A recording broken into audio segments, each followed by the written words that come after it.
Welcome, my friends, to the Sage of Quay Radio Hour, your home for free and critical thinking.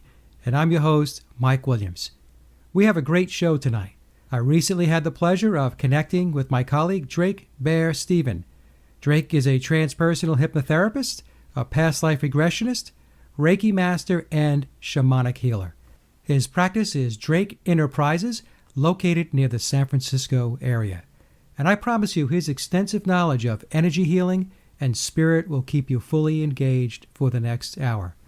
And my first question to Drake was to ask him how his life experiences have brought him to where he is today. Let's take a listen. Okay, so I was a psychology major in college, and I would be always sitting in the back of the room, but finally raising my hand and saying, what about past lives? They have to have an incredible impact on who we are, who our personalities are, and all of this stuff. What about that? And the teachers will always say, oh, no, we don't talk about stuff like that. And it's true that in Western psychology, that all reference to past lives, future lives, the afterlife, all the spiritual aspects have been absolutely stripped away because they want psychology to be scientific. It has to be proven, and it has to be able to be reduplicated. And so it's kind of like reincarnation doesn't fit that model. Well, you're proving them wrong. So good for Wait you. till my book comes out, because I'm going to talk a lot about reincarnation and how it affects our gender identity. So then after college, Drake, you had a long-term corporate career. And once you hit 50, you had a big shift in your life. And I was wondering if you could share with the audience what that shift was about.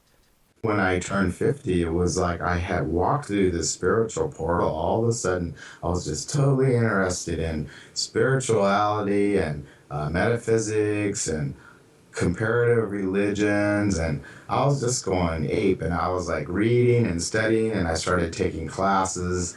And I've come full circle now to the point where I'm actually writing a book saying, yes, reincarnation has an amazing effect on who you are today. So it's like, I'm finally going to get my piece, and I'm going to say it. But what really brought me into shamanism, which is one of my favorite projects or practices that I work with, is learning about two spirits. And two spirits were the people in the tribes, and Native and North American tribes that were, just a little different, considered a lot of times to be the third gender. They were gay or transsexual or transgender and just had a different identity. But in these tribes, they were honored as medicine people.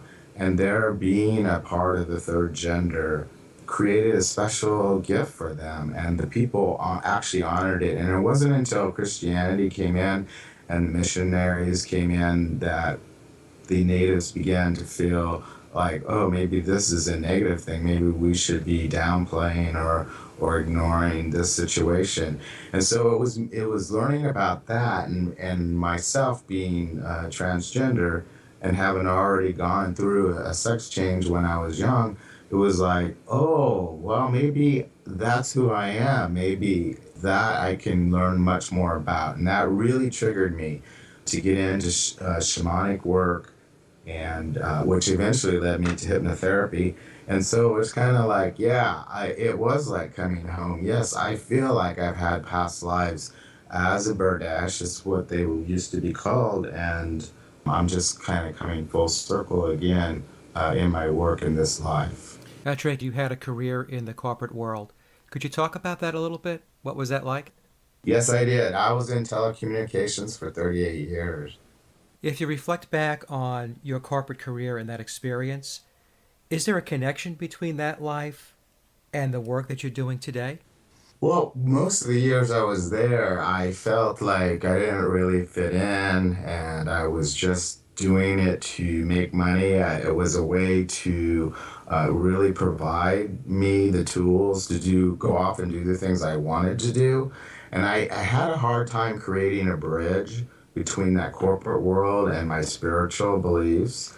But I now, in retrospect, can see that it was truly a gift because it was like being very entrenched in the physical world Mm-hmm. and the world that many, many, many people are in. And so it was like I feel now that I needed to be a part of that to understand how it works, what pressures people go through when they're in the corporate world. And I think it really grounded me, and gave me that perspective. Whereas there's a lot of people that, let's say, they'll, jump into college, they'll jump into transpersonal or spiritual lives, and don't really have that grounding in the physical world that so many people do. I have to imagine that a lot of people that come to you to work on issues or whatever it may be, they're coming from that environment. Would that be a good assumption to make? Yeah, it is. Obviously, everybody needs to make a living in one way or another, and I feel, that I'm sort of a bridge. So a bridge between worlds, between the male and the female world, the gay and the straight world, between the corporate world and the spiritual world. And so people are wanting to know, how can I have one foot in one world and one foot in the other and not feel like I'm split down the middle? How can I feel a whole person? And so just through my experience, I believe that I can help people that are on kind of that, what seems to be a split path.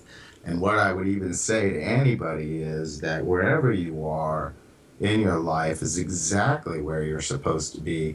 And those dichotomies or those things that feel out of sync really will, as you get down the road, they will come back and you'll be able to view them and say, oh, okay, that's why that happened. And this is the gift that I got from it. I actually found the same thing because I spent 32 years in the corporate world. And I always felt like a fish out of water when I was there. I did it. I did well at it, but I just never quite felt very comfortable. And when I look back now with the work that I'm doing in hypnosis and past lives, having worked there, having been in that environment, gives me a reference point. It enables me to be able to really relate to the client. So I found that I can understand their pressures, I can understand their stresses, I can understand their anxiety. So I found it very helpful too. And like you said, wherever you are, it's where you're supposed to be. I didn't know you were in the corporate world, but yeah, there we have a parallel. We do have a parallel. It's very interesting. I find that a lot of people that are doing the work that you're doing and that I'm doing, that many of them have that background. They were there and then the shift took place, they transitioned, and now they're doing the holistic medicine or the alternative healing. Yeah, I feel very strongly that this is a very transitory lifetime for me. I was in the army. It's been a matter of like putting down the weapons, putting away the warrior, transitioning to a spiritual life, having lived half of a life as in a female body and half in a male body, and having moved from one religion to another and changing my beliefs as I go along. And it's just a very transitory life. But I think what that does is show you what the polar opposites are so that you can migrate towards that balance point in the middle. So those are the types of clients that I'm going to attract, are those that are kind of struggling with the polar opposites but want to bring everything into balance. That's interesting. So you were in the Army also. I can't even believe when I look back on my life, wow, I used to do that. Well, I tip my hat to you because that's quite a shift. Now, Drake, you mentioned shamanism. Did you get involved in shamanic healing first and then hypnosis? Yes, actually, I was involved with shamanism for maybe 7 years before I got involved with hypnotherapy. And I don't know, for some reason there was some resistance to the whole idea of hypnosis. But what happened was I had a between lives regression, and it so impacted my life, and it was so dynamic that I was like, I have got to learn how to do this for clients. And so I immediately enrolled in school and got certified as a hypnotherapist just so that I could specialize in doing past life regression work. That's exactly what happened with me. I had my own session, and then after I had my session, it just opened the aperture, and I said, this is what I want to do. And I just stayed on that path.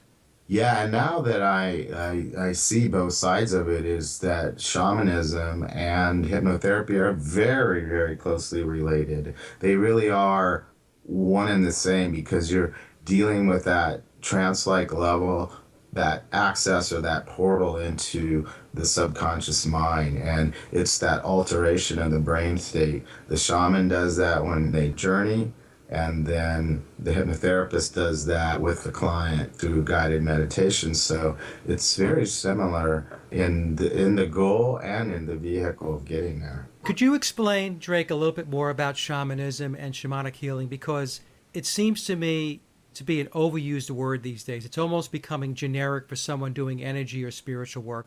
Yeah, truly. Shaman is becoming a buzzword, and actually, some people that are truly shamans are pretty upset about it. And so I think we really need to perhaps develop a term that's similar to it, that means that, but that's separate. Because a shamanic practitioner, or a shaman, if you will, it's really a spiritual healing, and there are specific things that are common no matter what culture is performing shamanism. So the types of things that is worked on are like soul retrievals, extractions of entities, psychopomp work, which is helping people cross over when they're ready to pass over the veil. So it's like very specific things. The shaman has, if you will, on staff or on call, spirits, specific spirits that they work with, and in doing the work, they do a journey to find out, get wisdom from the spirits about what healing needs to take place. They'll actually go out into altered space and get soul pieces and bring them back, or do different types of work like that. So it's actually very different than doing energy work per se. And what I do is I do combine the shamanic work with energy medicine, because the shaman believes that the energy body, which is an overlay of the physical body, has a lot of imprints in it from past lives, past injuries, past wounds, deaths. All that is still held in the energy body. And by working on the energy body, you can clear a lot of energy, you can alleviate disease, illness, things like that. So it's a very specific practice. And, a lot of people want to jump on that bandwagon right now. But I believe it takes, a certain amount of training and spiritual understanding to actually become a practitioner. You'll notice that I would not even call myself a shaman. That is a term that a community will bestow on you if they believe that you're a good healer and that you're a good medicine person. I say I'm a practitioner because I use the tools that shamans use. When you do the shamanic healing, Drake, are you in a trance? Is the client in a trance? Could you explain a little bit about how that works? Well, that's a good point, because so the difference would be if you came for a hypnotherapy session, I would guide the client into a trance. If you come for a shamanic session, I go into trance and then I come back and perform work on the client. So that is the difference. And what's the experience like when you connect with the spirits in trance? Well, since I know that you do past life work, I would say it's on that level of realism, okay? So it's kind of like, well, it's not this world real. It's not as tactile as the physical world, but when you're in trance, when you're in the other worlds, the lower world or the upper world, it is called in shamanism, it's real on a different level, but it's real. I mean, you can feel it's real, but it's not the same as this dimension. Okay. So, you know how vivid a past life journey can be. Yes. It's so vivid, but yet it has that ethereal, energetic quality to it that you can distinguish between this life and that life. And it's the same, going to work with the spirits. And you mentioned energy medicine. Yes. And could you explain what energy medicine is and what the benefits are to a client? Okay, so yes, energy medicine is working on the energy body. As I mentioned earlier, that energy body overlays our physical body. It houses the soul. It's the spirit or the soul, and it has specific systems within it. So, like your aura that surrounds your body is part of the energy body. Your chakras, which are the wheels of energy that keep you connected to the physical body.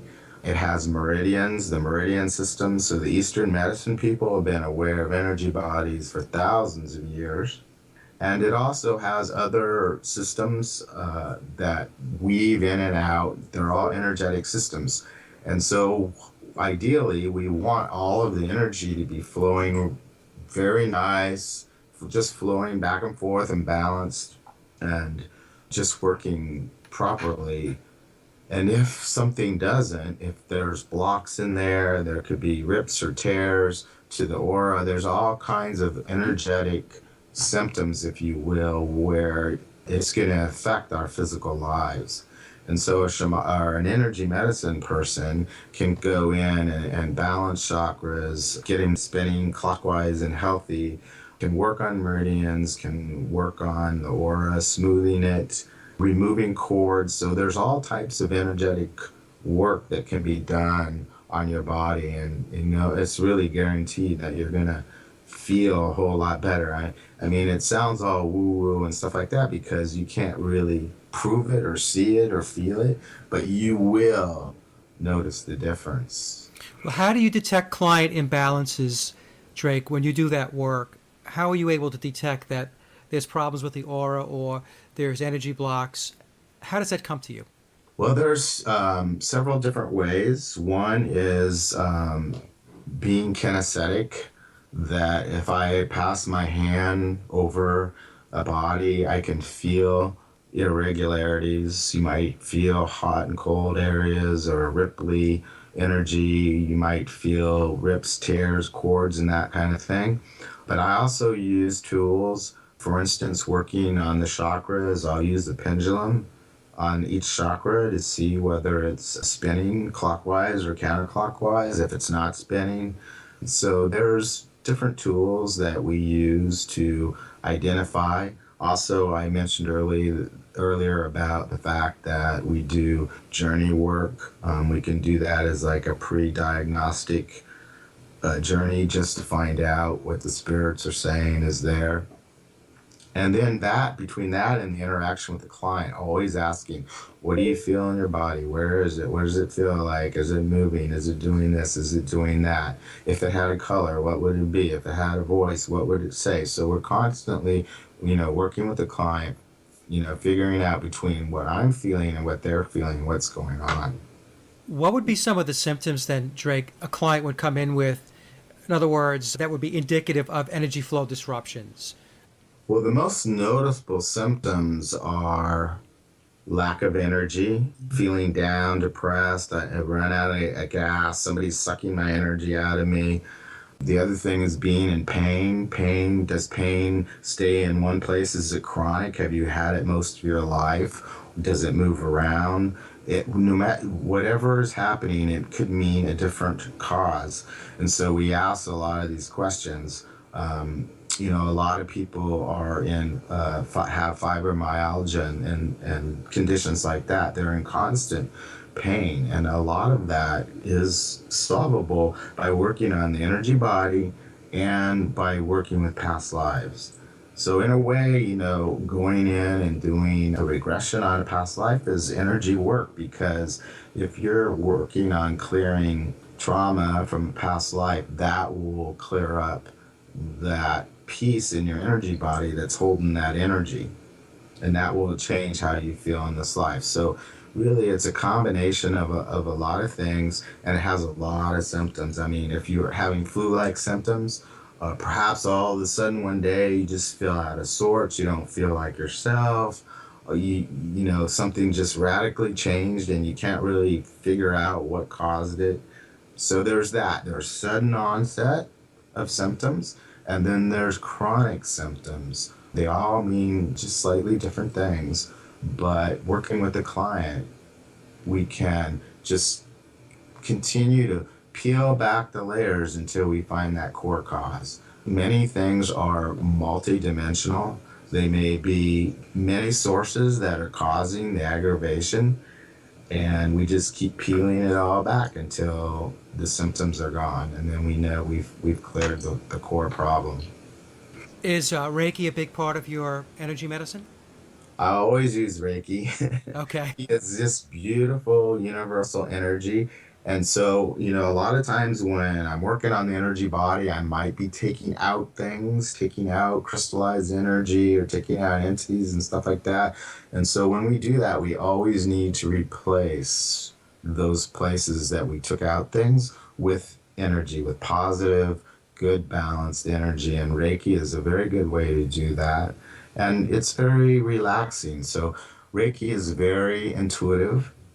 Yeah, the healer doesn't have to know anything, just put the hands on, and the Reiki energy kind of knows where to go in the body. And it's a very powerful healing force. What exactly is Reiki energy, Drake? Well, the buzzword or the approved definition is universal life force energy. And it came down through a man who was a Japanese doctor.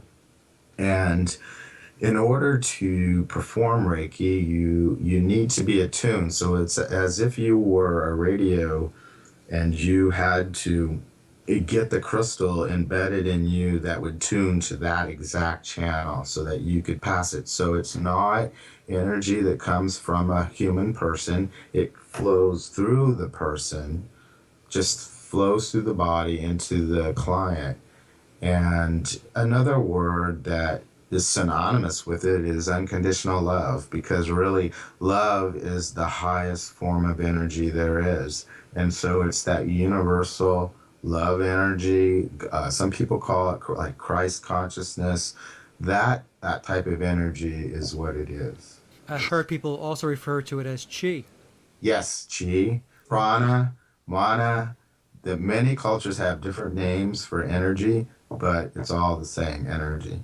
Now, with Reiki, Drake, there are various levels of attunement. We have levels 1, 2, 3, and sometimes a 4.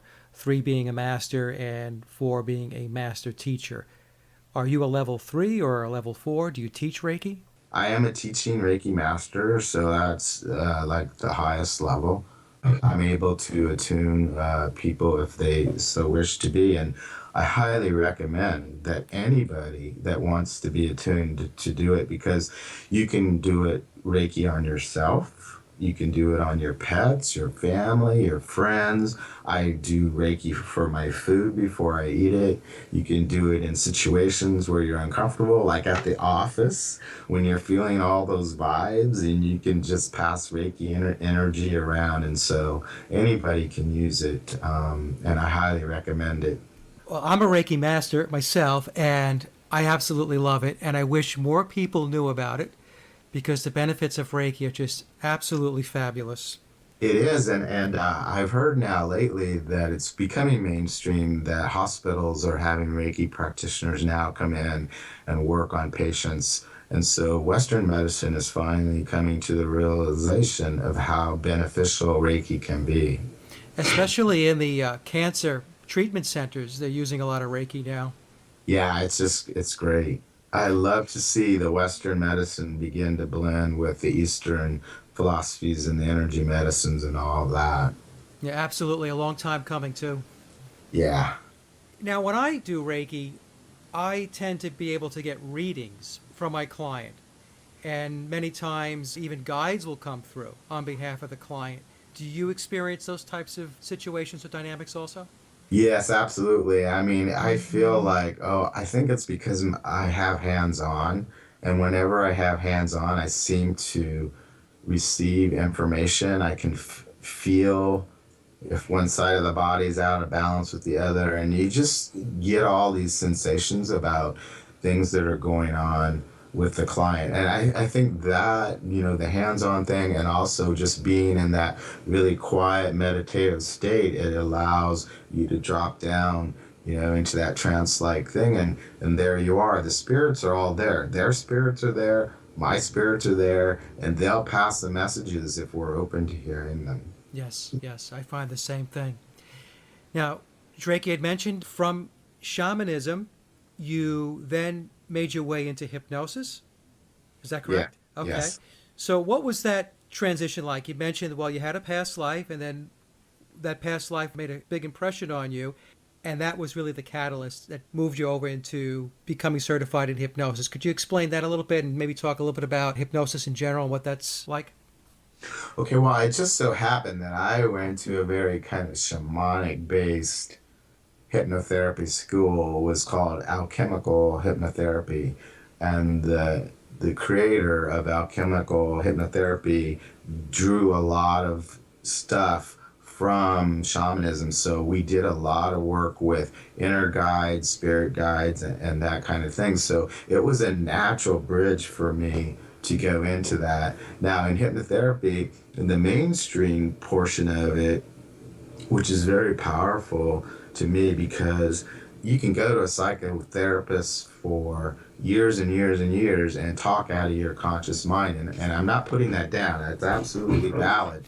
But whatever's boiling in the subconscious may never surface. And it's that hidden thing that in the subconscious that is really a driver for who we are. And so I found in hypnotherapy that we have that ability to bypass the conscious and go to the subconscious. And some of the things that I found when I was getting trained was like, wow, I didn't even know that was there. And it was really nice to have it come up and get cleared. So, hypnotherapy, as you well know, can be used for many different things, for addictions and phobias, a lot of things. And I really don't work with a lot of those types of clients. Like I said, I practice pretty transpersonal, working on the spiritual side of things. I don't know if you're familiar with the term. We call it conference room. And that is where, you guide the client into a hypnotized state and you meet all the subpersonalities that you have. And they all have a voice, and some are positive and some are negative. And so you work with all those personalities to get them to come to an agreement in support of you and what you're trying to accomplish. And I find that to be really powerful work. I call that parts therapy, and I find it very effective also. A lot of times the clients are completely amazed by it. At the end of the session, they emerge and they're looking at you and they'll say, that was weird. These parts of them, I call them their sub-egos, came through and started talking about the issues, pros and cons, and it really is amazing. It really is. Well, it is. It's kind of like, your whole life you have that voice in the back of your head that's going, trying to tell you what to do, judging you, analyzing everything, and you're just like about ready to smack it in the mouth. And then you go into this hypnotherapy session and you allow that voice to have it say, and then you find out why it's saying that, right, and who it's partnering up with. And then it's like, oh, okay. Well, we could turn this voice into something positive. Yeah, no, it's very, very effective. And I use it a lot, especially when folks come in and they're looking to release some weight. Parts works very well with weight release because there's that part that doesn't want to release the weight. And so once you start having the conversation and you start talking about why it does what it does, you can start to come to an agreement and resolve the conflict. So I agree 100%. It's very, very effective. Yeah, and I just noticed how you said release the weight. Now, see, because you're a hypnotherapist, you know how to talk. Because when I was studying hypnotherapy, I was like, don't ever say lose the weight, because the subconscious mind is going to go, oh, if I lose it, I have to go find it somewhere. Exactly. Yes, that's exactly right. I was going to ask you a question about, you're doing more of the spiritual aspect. I guess you would refer to it as transpersonal. Yes. Some hypnotherapists only do clinical work. And what I found is that once I mix in that clinical with that spiritual transpersonal aspect, it really opens up the door to all kinds of ways to resolve conflict, because we've just opened the aperture for more wellness and more healing to come through. Oh, I totally agree with you. We can't do a total healing if we're only working with a part of who we are. And so we are physical and we are mind and heart and soul. And so many times the spiritual part just gets excluded, especially in Western medicine. And once we get to that holistic healing that you're talking about, we don't leave any part behind. Everything comes together, and when it's in sync, then it's a huge transformation. Oh, it is a huge transformation. It's a huge shift. And speaking of huge shifts, if we move to past lives now, and that's a big part of your practice, if you could explain to the audience what exactly is a past life. Well, past life in itself is almost a misnomer because time in the spiritual world is not linear. So in this world, it's linear and it's how we organize everything. And there's a past, there's a present, and there's a future. And we keep saying that way. But on the other side, everything happens concurrently because time is a different dimension. And so when we say it's a past life, it could be occurring right now. It could be occurring in the future. We could have a past life after this life that's in the 1600s, if that's the life that we need to experience as our next step. But that being said, a past life is lives that where we have existed before our soul. Our soul, even when we're incarnated on earth, there's a piece of the soul that's always in the spiritual world. And that piece, often called the higher self, has all the memories we lose when we get born in this life. We lose those memories so that we can learn the lessons that we came to do. But the higher self that we can tap into from time to time has the memories of all the past lives that we've experienced and all the memories of the future lives. It has total access to the Akashic record, which is the record of anything that's ever happened at any time in the universe. So I see past lives as a way for the soul to evolve slowly through different lessons, learning. Some lessons take many lifetimes to really get, and some will be gotten in one lifetime. So I believe that people come to a life with not only an overall soul purpose, there's a purpose that the soul is heading toward, or a reason for being, or kind of being mentored or trained for, but there's also a life purpose. There's like a life theme, and you'll notice in your life if you keep kind of getting hung up on the same thing over and over. Maybe it's a type of person that you're in relationship with, and you're like, why does this keep happening to me? That's your life theme. And when you realize that, then you can have a past life regression on it and get a lot of wisdom about why it keeps coming up over and over, and perhaps that'll help shift all of that energy into a place of understanding. And once you come to that place, as Heinlein used to call it, once you grok something, you really get it. It just goes away because you've learned the lesson and you can just move on to the next thing. Yeah, that actually happened to me. I just quickly, because this is your interview. But when I went for my past life, I actually was diagnosed with a shoulder problem. And I had arthritis in the shoulder, went to an orthopedic. He took x-rays. The calcium deposits were there. They showed me the x-rays. And they said, well, the only way we can actually fix this is either we're going to give you that big horse needle of cortisone. And if that doesn't work, and many times it doesn't, then we have to go in and operate, and we have to take the calcium deposits out. And I never had the operation, Drake. I did get the horse needle in the shoulder. It was good for about 10 days, and the pain came right back. And the pain was so bad, it was in my right hand, and I am right-handed, that when I went to drive the car, I had a hard time shifting the car into gear. And so when I had my past life, I went back into a past life where I was back in the West, and I was a marshal, and I was shot point blank in my right shoulder. Right. The very next day, about 75 to 80% of the pain that I was experiencing dissipated. And today, which is, it's, I guess now 4 or 5 years later, I have no pain whatsoever in that shoulder. Never had the operation. And as I mentioned, it was documented because I did go to an orthopedic who showed me x-rays and said, there you go. This is why you have all that pain in your shoulder, Mike. And right after that past life, most of the pain dissipated. I would say probably about 9 to 12 months later, no pain, and I haven't had any pain since. And that was back in 2009. Little side note for our listeners. Story. Yes, that's how you know it's real.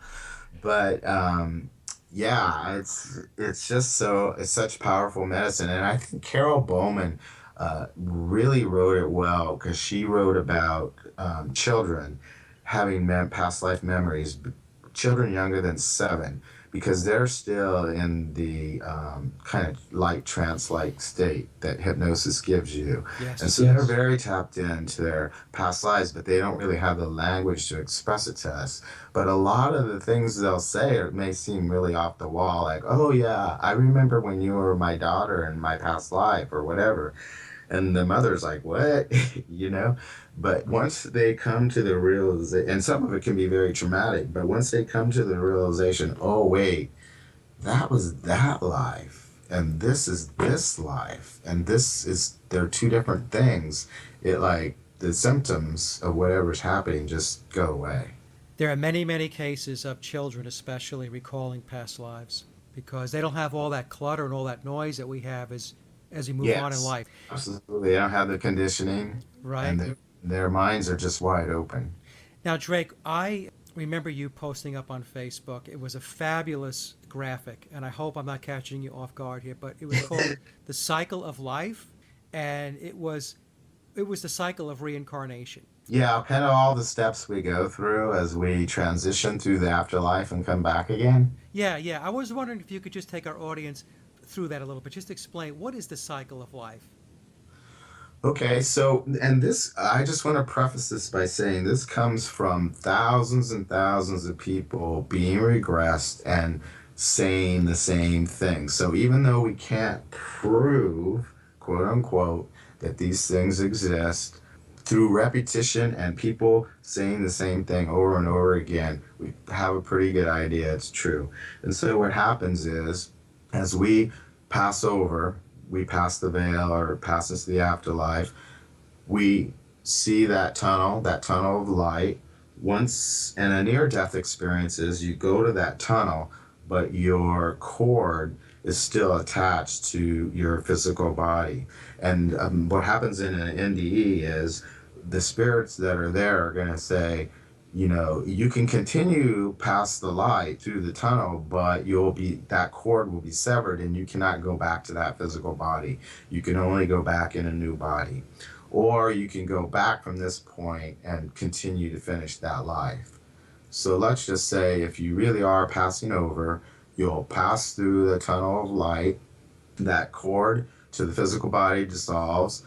You usually go into a life review, and you'll have your spirit guides there. And it really isn't anybody reviewing you. It's you reviewing your life. How do you feel everything occurred? And then, depending on how traumatic your life was, you could go to the Hall of Healing.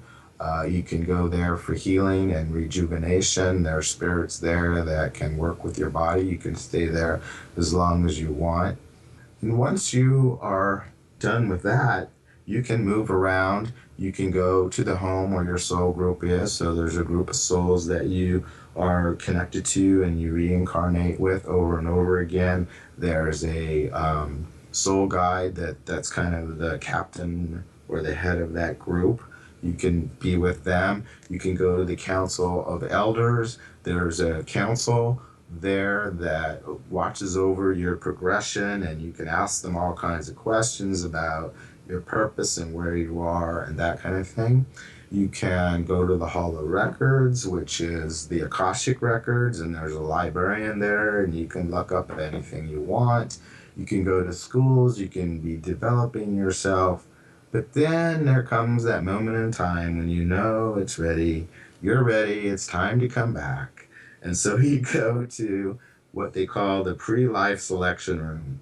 And there you have a seat, and this your spirit guides come in and they show you clips, kind of like movies of what your life might look like, and you can pick out your parents and circumstances, your gender, and all these details. And a lot of times we'll even say, oh, yeah, yeah, I'll do that. I'll take that on, not realizing that once you come down, it's a lot harder than you remembered. But anyways, you kind of line everything up, not saying that everything's predestined when you get here, because you always have free choice. And when you're down here, whatever choices you make are going to alter that pathway.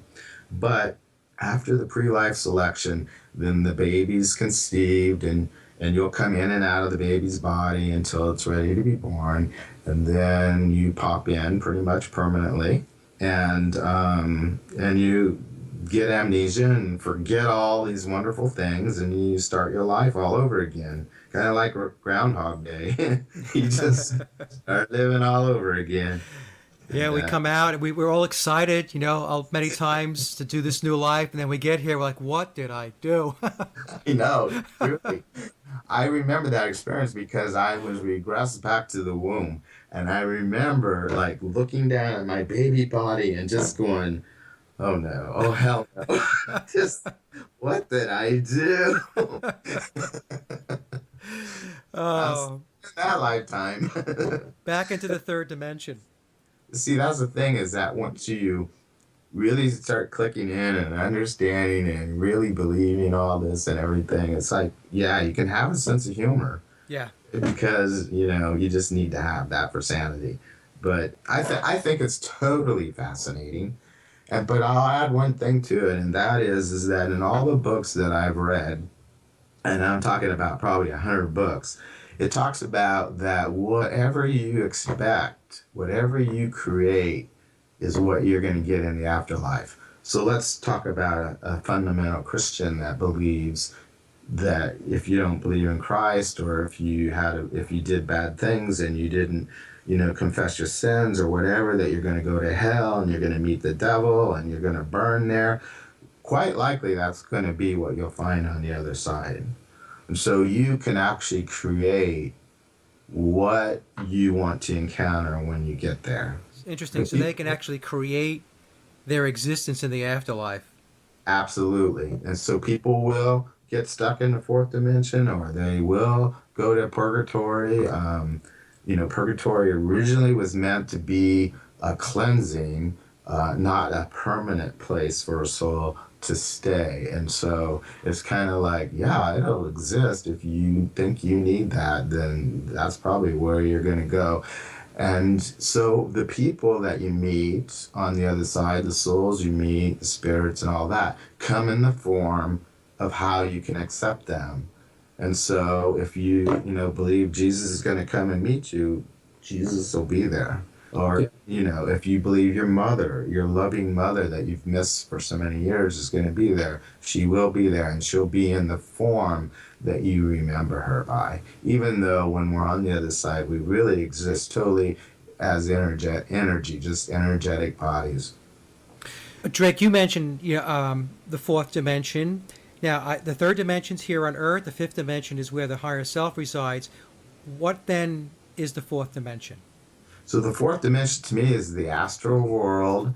It is a world that, let's say you had a sudden death, unexpected, and you don't believe you're dead. You can get trapped in this fourth dimension and not pass through the tunnel. This is where you don't pass through the tunnel to the fifth dimension. So you're stuck in that in-between world, and you're kind of like an earthbound entity. This is where the ghosts are. The spirits that everybody freaks out over, this is where they are. Pretty much earthbound spirits that are waiting to be shown how to go to the light. And so this is also the space that you travel at night. When you're astral traveling and all that, you travel through the fourth dimension.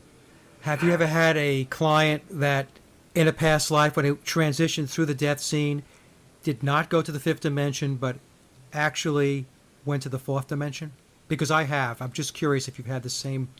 Well, I would then ask you, they didn't stay there permanently? I mean, eventually they got to the fifth dimension, right? Yes, what happened was they were in the 1800s in France, and she practiced black magic.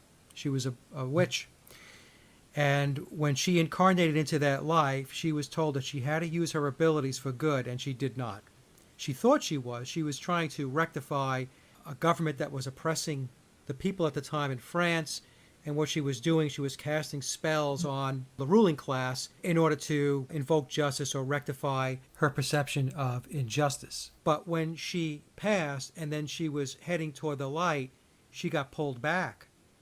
And she was told, no, you were not supposed to be using your abilities for what you used them for. And so what happened was she was earthbound, and she described the earthbound experience to me. It was very interesting. And she was deep, deep in theta state. It was as if she was drifting in a gray, cloudy environment. She did not have any kind of visuals with regard to any kind of scenery. It was just gray, like a light gray. And she told me that at least her existence in that fourth dimension was linear time. She had to spend the time there between lives. So in other words, she had that life. She went into the fourth dimension. She was there for almost a little over 100 years, and then she reincarnated into this life. It was a very, very interesting session, probably one of the best I've ever had with regard to just what was coming through, because I really hadn't had a client talk about being earthbound before. Most of them go right to the fifth dimension, up to the spirit world, and she did not. Well, now I find that is an amazing case because it's always been a question in my mind. Do you have to go to the fifth to reincarnate back? And I know in Tibetan Buddhism, they don't believe that. They believe that that's why they read you the Book of the Dead when you're passing over, because if you are like going up, you're on your way to the fifth dimension, and you happen to look over at somebody else and they're creating a baby, you could just like suck right into that body and not, just like bypass the whole process.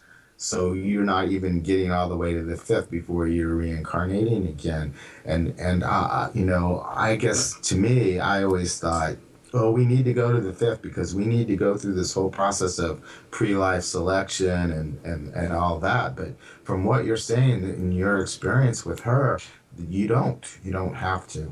It was a remarkable session. Basically what she explained was her guide and her elder were still there, and they were still guiding and navigating and helping her to get into another life and making the life selection, but did not come through to me like they were doing that in the fifth dimension, that was all being handled in that astral realm, in that fourth dimension. Well, that's interesting. It was very interesting. Now, again, that's one case, so I don't want anybody who's listening to jump down my throat. I don't pretend to have all the answers, but it was just one of those cases, one of those sessions which really, really stood out, and it was really remarkable. Well, this is what I always say. I don't discount anything I hear.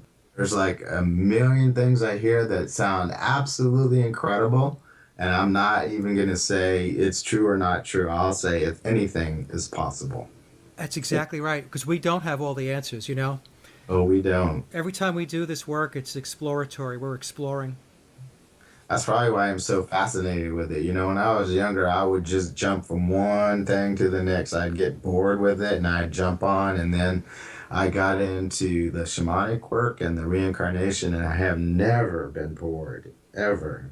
Now, Drake, do souls only incarnate on Earth? That's a question I ask past life regressionists and those that do between lives work. Definitely not. There are many, many, many worlds, many, many, many dimensions that we don't even know about. So, you can incarnate to other dimensions, to other planets, to other universes. Many, many people that are here on Earth are what they call star seeds, yes, that have had the prior lives on other planets. I know myself, I've been on other planets.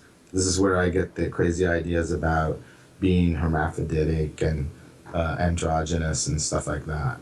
Yeah, what I'm finding in my work is clients are now going out, they go into the spirit world, and they're visiting their star families. they come to Earth, they go here, they go there. It all depends upon what the lesson is, what it is that they have to develop from a soul perspective. And they head off to go to that school or that dimension, that planet, to go get the education. Yes, but I have heard that Earth is one of the very hardest schools there is, if not the hardest. I can attest to that. So anybody who is here, incarnated and listening to this, know that you are doing the hardest test there is, but you will also be growing exponentially from everything that happens. Absolutely correct. Now, we're nearing the end of the show, so if you could just take a moment, Drake, and just fill our listeners in on how to best connect with you, that would just be great. Okay, great. So you can go to my website, which is Drake Enterprises, INNERPRIZES, or you can call or text at 925-348-3336, or you can send me an email at DrakeBearSteven, Stephen with a PH, at pacbell.net. Well, thank you, Drake, and I'd love to have you come back on the show in the very near future. Absolutely, I would love to do that. Well, you have my word that I will make it happen, and you will be back on the show. I had a delightful time. Have a great evening.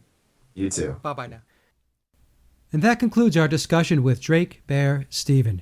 And as always, I want to thank everyone for listening, and thank you for your support in visiting the blog, sageofquay.com. And please check out my music and my album, Leaving Dystopia, at laboroflovemusic.com. And remember, live in truth and always serve creation. It's really that simple. See everyone next week. Be safe, enjoy, and God bless.